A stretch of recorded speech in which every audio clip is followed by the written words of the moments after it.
देश में एक आतंकवादी आया जिसका नाम था सेंट जेवियर। आप सोच करके देखिए, जिधर से भी आप गुजर जाते हैं, दिल्ली की सड़क हो, बेंगलोर की सड़क हो, कोलकाता की सड़क हो, गोवा की सड़कें हो, कहीं से भी आप गुजरते हैं तो आपको बड़े बड़े इंस्टीट्यूशन, बड़े बड़े यूनिवर्सिटीज, बड़े बड़े कॉलेजेस, बड़े बड़े शिक्षण संस्थान सेंट जेवियर के नाम से देखने को मिलते हैं। Saint Xavier college, Saint Xavier university, Saint Xavier educational institute. उस समय आपको लगता है कि सेंट जेवियर तो कोई बहुत बड़ा शिक्षाविद था, सेंट जेवियर तो कोई बहुत बड़ी महान हस्ती था, जिसके नाम से इस देश में 100 से ज्यादा कॉलेज हैं और 10 से ज्यादा यूनिवर्सिटीज हैं, एजुकेशनल इंस्टीट्यूट्स हैं। ये सेंट जेवियर कौन था? यदि आप इसकी तहकीकात करेंगे और तह में जाएंगे और इतिहास को खंगालने का प्रयास करेंगे तो आपको पता चलेगा सेंट जेवियर ईसाइयों का सबसे क्रूर आतंकवादी था, जो हिंदुओं को ईसाई बनने के लिए उत्पीड़न करता था और जो हिंदू ईसाई बनने से इंकार कर देते थे उनके नाखून खींच लेता था, उनकी पलकों को काट देता था, उनकी आंखों को निकाल लेता था। और ये मैं कोई ऐसी हवा में बात नहीं कह रहा हूँ, इसके प्रमाण आज भी आपको गोवा में देखने को मिलेंगे। आप जब गोवा जाते हैं तो वहाँ इस चौक चौराहों पर ऐसे बड़े बड़े खंबे बने हुए हैं और उनका नाम है हथकतलू खंब। उस हथकतलू खंब का यदि आप इतिहास जानेंगे तो आपको जान करके आश्चर्य होगा।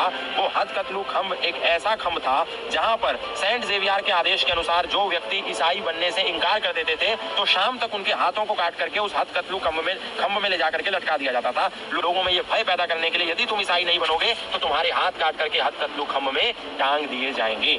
आप सोचिए, सेंट जेवियर जैसा क्रूर आतंकवादी जिसने हिंदुओं के हाथ इसलिए काट दिए और एक हिंदू नहीं लाखों हिंदुओं के शाम होते होते हथकतलू खंब में हजारों हाथ लटक जाते थे और आसपास से गुजरने वाले लोगों के मन में भय पैदा हो जाता था कि यदि हम ईसाई नहीं बने तो कल हमारे भी हाथ काट करके यहाँ टांग दिए जाएंगे। बस उसी भय के कारण वो ईसाई हो जाते थे।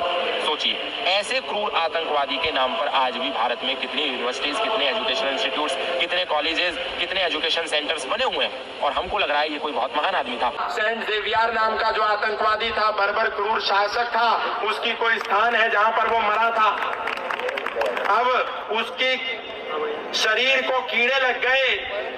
सेंट जेवियर की न आत्मा बची न शरीर बचा, उसकी हड्डियों को कीड़ों ने खा करके चूरा चूरा हो गया। उसके बाद भी उसका पता नहीं कौन सा फेस्टिवल होता है, प्रति वर्ष होता है और लाखों की तादाद में सनातनी वहां जाकर के हाथ जोड़